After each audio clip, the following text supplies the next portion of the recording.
হাসো কেন? বলো, হাসিও না, বলো সব। 4 মাস হতো, 4 মাস আগে এমনি ফ্যামিলি। আসসালামু আলাইকুম, কেমন আছেন সবাই? আশা করছি আপনারা সবাই ভালো আছেন। দর্শক, স্ক্রিনে যে ছেলেটি এবং মেয়েটিকে দেখতে পাচ্ছেন, ইতিমধ্যেই তাদের একটি ভিডিও সোশ্যাল মিডিয়াতে ভাইরাল হয়। তারা দুজন দুজনকে পছন্দ করে, ভালোবাসে।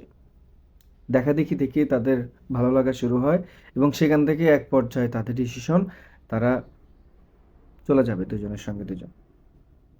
গন্তব্য তাদের বহুদূর, কিন্তু মাঝপথেই তাদেরকে থামিয়ে দেওয়া হয়, তাদেরকে ধরা হয়। যখন ধরা হয় তখন তারা তাদের কাছ থেকে যখন পরিচয়টা জানতে চায়, তখন তারা পরিচয়টা এইভাবে দেন যে তারা একজন আরেকজনের খালাতো ভাই বোন। না, ঠিকই আছে। ওই যে বলা আছে না, ভালোবাসতে জানলেই ভালোবাসা সুন্দর। তো একটু চিন্তা করে দেখেন কি ভালোটা বাড়ছে রে ভাই। মেয়েটার বাড়ি হচ্ছে নোয়াখালী এবং ছেলেটার বাড়ি হচ্ছে কুমিল্লা। তো যারা তাদেরকে জিজ্ঞাসাবাদ করতে যাচ্ছিল, তারা তাদেরকে এক পর্যায়ে বলেন যে পরিচয়টা হলো কিভাবে। ওই যে একটু আগে বললাম, দেখাদেখি থেকে। হ্যাঁ, দেখাদেখি থেকে ভালোবাসা হয়। মেয়েটাকে জিজ্ঞেস করলো যে তোমার বয়স কত। বয়সের কথা যখন জিজ্ঞেস করা হয়, তখন তো আপনারা বুঝতেই পেরেছেন যে তাদের এখনো সে বয়সটা হয় নাই, বিয়ের বয়সটা।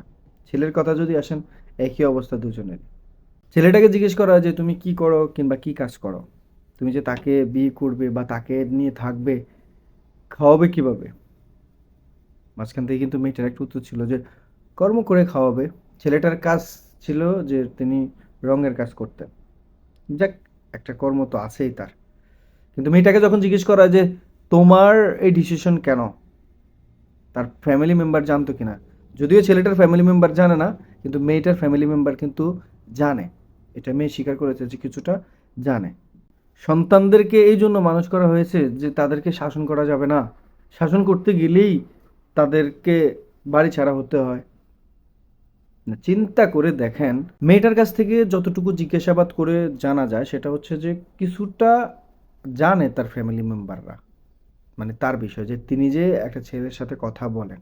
চিন্তা করে দেখেন, চিন্তা করে দেখেন, মানে কি বলবো, শাসন দেখছেন, শাসনের ব্যবস্থাটা যে আসলে ছোটবেলা থেকে আদব কায়দা শিখাতে হয়, এটাই বাস্তব। আপনি যেভাবে বড় করবেন, একটা পর্যায়ে আপনার রেজাল্টটা সেভাবেই পাবেন। পেয়েছেন? এই যে বাবা মারা, পেয়েছেন? না, আপনাদের দোষ নেই। আপনারা কষ্ট করে লালন পালন করে এত বড় করেছেন। আপনাদের মান সম্মান নষ্ট করার জন্য এই সময় এসে তারা এমন কাজ করবে, এটার জন্য কিন্তু আপনারা তাদেরকে বড় করেন নাই। তো যাই হোক দর্শক, আহ, ভিডিওটা বেশি বেশি করে শেয়ার করবেন এবং তাদের ফ্যামিলি মেম্বারকে এই ভিডিওটি দেখার সুযোগ করে দেবেন। এবং মেয়েটা মেয়েটার ফ্যামিলির কাছে চলে যাবে, ছেলেটা ছেলেটার ফ্যামিলির কাছে চলে যাবে। সবাই ভালোবাসতে জানে, ওই যে বললাম না, সঠিক ভালোবাসতে কয়জনে জানে। তবে এখন যে বয়সটা, এই বয়সটা আসলে ভালোবাসার বয়স না। এই বয়সটা হচ্ছে দুষ্টুমি এবং আবেগের বয়স। আর এই বয়সেই তারা একটা পাগলামি করে ফেলেছে। তবে তাদের ভুলটা তাদেরকে সংশোধন করেই একটা পর্যায়ে তাদেরকে সেই পর্যায়ে নিয়ে যেতে হবে। দর্শক, ভালো থাকবেন, সুস্থ থাকবেন।